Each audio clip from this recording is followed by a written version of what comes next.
Everyone, welcome back to my new video. I hope kalian सन्चै हुनुहुन्छ होला अनि म पनि सन्चै छु. ह्यापी दसैँ. मैले चाहिँ टिका लगाइसकेको छु. घर यहाँ चाहिँ म आमाको घर छु अनि मैले टिका लगाइसकेको छु. अब चाहिँ खानु पर्यो अनि त्यसपछि अरू के गर्छु म देखाउँछु है हजुरलाई. अहिले चाहिँ म बिस्तारै बोलेको छु किनभने चाहिँ यहाँको धेरै मान्छेहरू हुन्छ नि त त्यही भएर.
मैले भातसात खाएँ अब यतिकै बसिरहेको छु.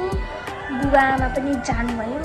पिन्टु पनि कसलाई हेर्नु बसिरहेको छ अनि म नि यहाँ बसिरहेको छु टक्क लाएर. अनि को आउँछ उहाँको हातबाट टिका लगाएर अनि जाने हो. पोहोरको पालि त म दाइसित योभन्दा नि पोहोरको पालि होइन यो पालि भएन त्यसको नि पोहोरको पालि होला. मैले दाइको भ्लगमा हालेको थिएँ अनि दाइको भ्लगमा हालेको थिएँ. अनि त्यति बेला चाहिँ मेरो कतिवटा पैसा भयो अनि म चाहिँ पैसाको लागि आशीर्वादको लिनको लागि पनि हो पनि हो तपाईँको लागि हो. तर मेन इम्पोर्टेन्ट भनेको होइन बुवाआमाको आशीर्वाद हो. त्यही भएर टिका अब मेरो टिका यति र यति भइदियो भने कति धेरै टिका लाग्यो भन्ने हुन्छ. मलाई चाहिँ यस्तो यही 10 दिन अनि त्यसपछि अब मेरो आमा चाहिँ देखेको छैन. किन होला भन्दाखेरि चाहिँ मेरो आमा चाहिँ अहिले आफूले लाउनु नै हुँदैन अरूलाई पनि लगाइदिनु हुँदैन नि त. त्यही भएर अहिले मेरो भोइस चाहिँ यति सानो सुनेको छ त्यही भएर हो. अब टक्क लगाएर एकछिन बस्छु अनि को आउँछ भनेर यसरी भिडियो गर्छु है. टिका लगाइदिएको यस्तै गरेर भिडियो गर्छु है कि. अनि मेरो चाहिँ आउटफिटहरू गर्दाखेरि त त्यस्तो राम्रो छैन. यही हो मेरो आउटफिट. टक्कै यहाँ मैले चाहिँ मुढा बसिरहेको छु मुढा. अनि त्यसपछि यसरी टक्क लगाएर मेरो आउटफिट के गर्नु. एक्लै पालामा बसिरहेको छु म. मेरो आमा नि छैन नि त त्यही भएर भर्खर मासु खाएको. हेर्नु हातमा मैले नेल पुलिस लगाएको हेर्नु कस्तो मगाएको. अनि म बाटोमा हेर्दै बसिरहेको छु कि कोही आउनुहुन्छ कि भनेर. अहिले चाहिँ 12 बजेर कति मिनट 40 मिनट त गइसक्यो कि.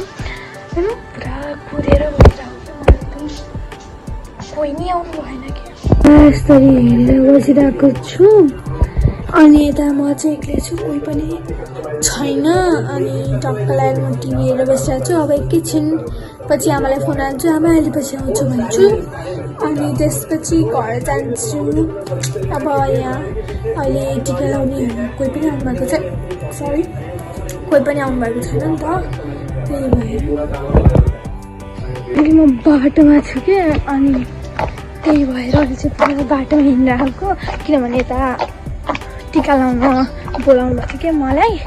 अनि त्यही भएर मलाई चाहिँ यहाँ कोही पनि छैन नि त बाटोमा. त्यही भएर मलाई एकदम लाज लागेको छैन के.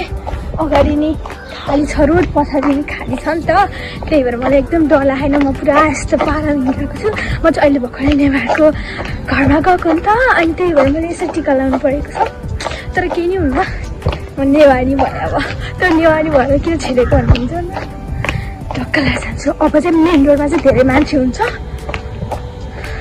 म चाहिँ पुरा हिँडिरहेको छु कि किनभने यस्तो कन्फिडेन्ट भइरहेको छ नि कोही पनि छैन नि त अनि अगाडि हेर पछाडि हेर कोही पनि छैन त्यही भएर पुरा चिल्पा अब फेरि वहीँ घर जाने हो अनि कोही मान्छे आउनुहुन्छ कि भनेर कुदेर बसिरहेको छु म अहिले चाहिँ म मेन रोडमा छु नि त त्यही भएर मलाई लाज लागेको छ पनि त्यस्तो धेरै मान्छे छैन टक्क लगाएर म जान्छु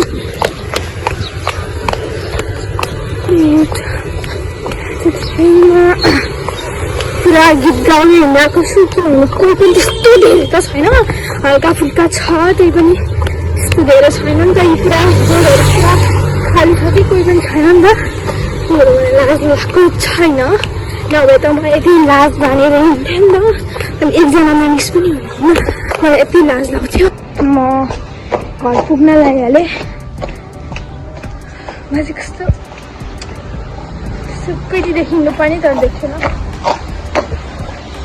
कोही पनि आउनुभएको छैन अनि म स्लिप भइरहेको नि त त्यही भएर मेरो मम्मीले पनि फोन हानिरहनु भएको छ मलाई बोल्नलाई भनेर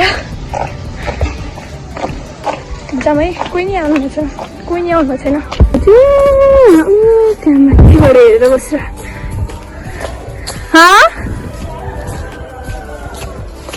हेर्दा हेर्दा मेराबाट के उहाँले हेरेर बसेर पुरा आइरहेको छ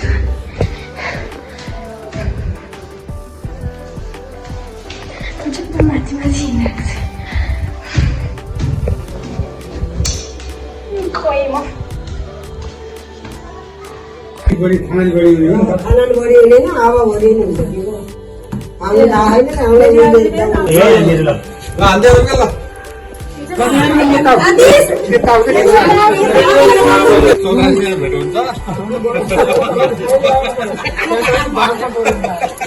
अब चाहिँ सबैजना गइसक्नुभयो अनि अब यही हामी चाहिँ अहिले एकछिनपछि जाने भनेर बसिरहेको छौँ अनि सबैजना गइसक्नुभयो टिका सिक्का लगाइदिनु भयो टिका लगाएको चाहिँ मैले हाल्न पाएन किनभने अब झ्यापचुप लगाइदिएर सक्नुभएको थियो सबैलाई ढिलो भएको थियो नि त अनि त्यही भएर अनि अहिले चाहिँ म चाहिँ एकदम त्यति बेला चाहिँ मैले हल्का क्लिप मात्रै थोरै क्लिप मात्रै हाल्न पाएँ धेरै त हाल्न पाएन त्यही हो आजको दसैँ रमाइलै थियो सबैजना आउनुभयो एकदम रमाइलै भएको थियो त्यही हो निधारभरि पुरै टिकै टिका पुरै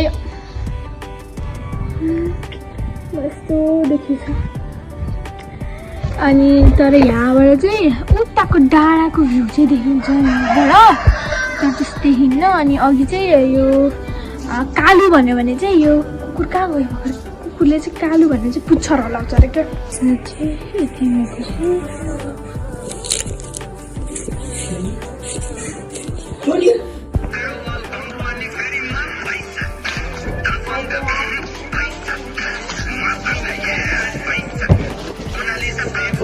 देखिसक्नु भएको छ मेरो पैसा मेरो पैसाको भण्डार यहाँ तल खसेर हो कि अनि आजको दसैँ भ्लग हेरिदिनु भएकोमा धेरै धेरै धन्यवाद अनि थ्याङ्क यू फर वाचिङ अनि happy Dashain to you to all of you